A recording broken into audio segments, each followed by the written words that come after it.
Assalamualaikum warahmatullahi wabarakatuh. Berjumpa kembali di channelnya sahabat youtuber pemula. Pokoknya bersama Kang Asik teman-teman biasa ya. Alhamdulillah kita asikin saja. Jadi hari ini Kang Asik mau konten sambil mengupload video. Dan ini sudah menjadi rutinitas. Awalnya ya memang tidak biasa, tetapi karena dipaksakan kebutuhan ingin menjadi konten kreator yang menghasilkan, jadi lama-lama sudah terbiasa. Karena sudah terbiasa ini seperti makan, jadi menjadi kebutuhan. Akhirnya jadi bisa. Ini adalah salah satu motivasi buat teman-teman karena pengalaman ya. Jadi bukan teori mungkin. Karena pengalaman ini saya pikir. Takutnya kalau dikatakan teori, ini teori saya salah. Karena belum tentu ilmiah ya. Karena tidak melakukan riset atau penelitian yang resmi, yang terarah dan terukur. Balik lagi. Jadi hari ini Kang Asik akan berbicara masih tentang monetisasi. Alasannya kenapa berbicara tentang monetisasi? Karena, nah ini perlu teman-teman ketahui juga bahwa kalau mau kita upload video ya jangan semau hati kita, jangan semau keinginan kita, mood kita dalam artian saya mau bahas ini, ya enggak juga seperti itu. Karena apa? Takutnya seperti ini, di luar musim hujan, cuacanya buruk gitu ya, kemudian suhunya dingin, lah kita malah jualan es. Karena nggak mau, pokoknya saya nggak mau jualan bubur, maunya jualan es. Esnya enak. Teman-teman juga harus tahu, kalau di luar dingin masa iya jualan es, nggak akan laku. Jadi seperti itu analoginya. Makanya saya hari ini akan ngomong tentang monetisasi, karena itu yang lagi trendingnya, yang lagi yang lagi ramenya menurut di sini YouTube Analytics yang ada di Kang Asik, termasuk yang di teman-teman juga silakan. Itu yang lagi rame adalah kalau tentang YouTuber pemula, di dalamnya tentang monetisasi. Jadi balik lagi kita sempitkan tentang monetisasi saja dulu.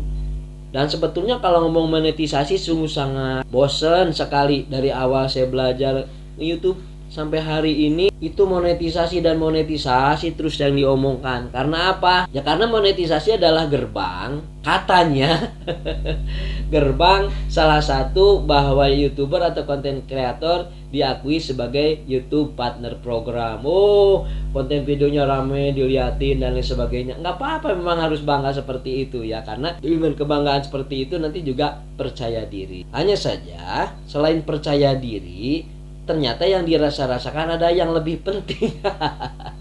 Yang lebih penting itu apa? Tahu diri. Kok kesana ya Kak Asik? Ya iya, saya pengen seperti orang penghasilan per hari 200.000, 300.000, 1 juta.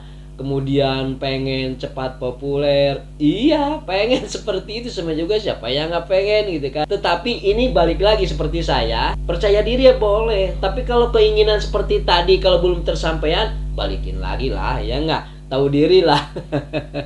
Ya kemampuan seperti ini ya sudahlah, apa yang kita mampu, apa yang kita bisa, minimal ada manfaatnya untuk orang lain. Itu saja dulu kalau buat konten video. Seperti sekarang nih, kasih ngomong lagi tentang monetisasi sambil upload video. Kadang ada yang bertanya, durasinya itu berapa sih kalau membuat konten video? Tergantung teman-teman. Apakah teman-teman sudah monetisasi atau belum? Emang beda Kak Asik? Perbedaannya tipis ya, nggak terlalu signifikan. Kalau yang belum monetisasi sih bagusnya konten videonya pertama ya menarik dulu, kemudian dimengerti, kemudian tidak berbelit-belit sesuai dengan apa yang penonton cari. Kemudian durasinya ya dibikin agak panjang sedikit.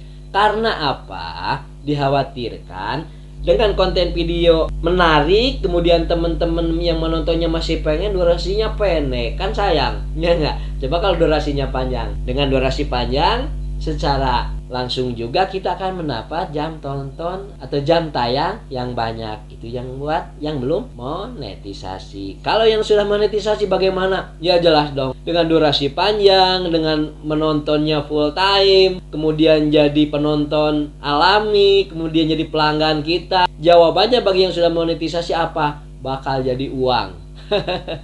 Bakal jadi passive income. Manakala viewernya meledak lebih dari, ya minimal lebih dari 500, apalagi lebih dari 1000, insya Allah itu nanti akan membawa atau mengkaitkan dengan konten-konten video kita yang ke belakang. Makanya kita harus rajin upload video. Itu seperti itu teman-teman. Jadi hitung-hitung nabung. Balik lagi. Nah, jadi ini agak melebar dikit ya. Jadi santai aja. Karena apa? Kasih lihat nih. Durasi ya, harus 8 menit. Jadi diakalinya seperti ini.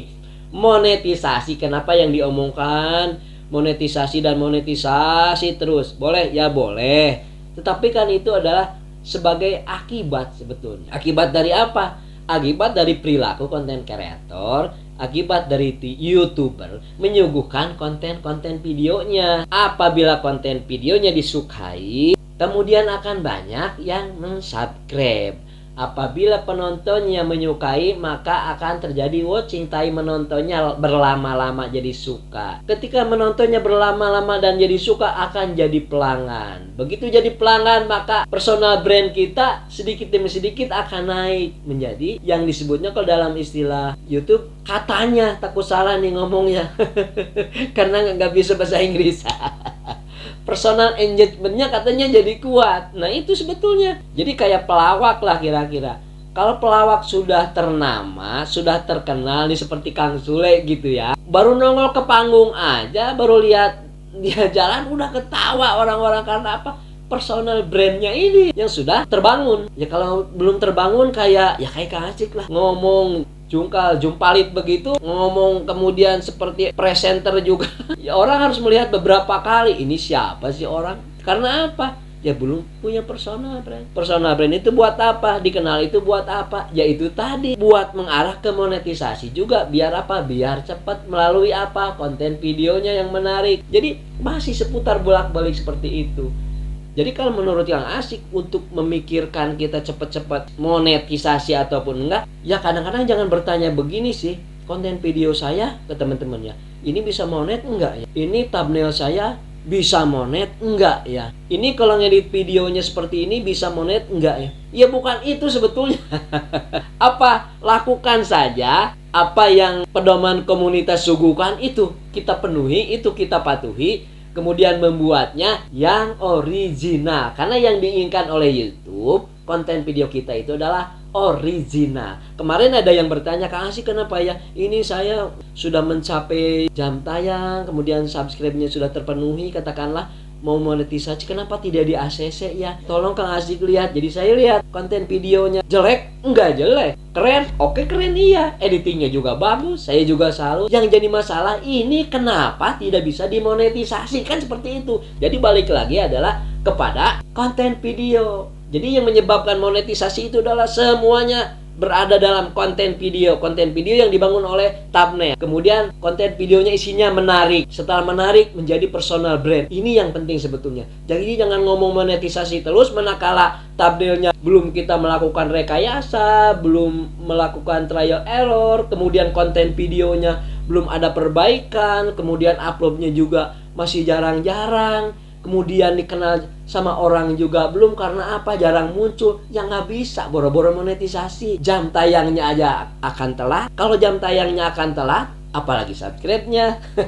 Jadi seperti itu teman-teman. Tips saja sederhana. Kalau mau monetisasi, kita bangun dulu thumbnailnya sebagai gerbang. Kemudian diupayakan konten videonya sesuai dengan niche kita. Makanya jangan bercampur-campur temanya. Kemudian untuk membangun personal engagement, ketika kita berkomunikasi dengan teman-teman, ketika asik ngobrol dengan teman-teman, ya jangan dianggap ini sedang memberikan ceramah. Enggak, kalau kata Kak Asik ya, ini adalah seolah-olah ngobrol. Tujuannya apa? Ya biar rileks. Itu saja ya. Kak Asik mau bekerja dulu nih. Berjumpa lagi di konten video berikutnya. Wallahul muwaffiq ila aqwamit thoriq. Assalamualaikum warahmatullahi wabarakatuh. Jos.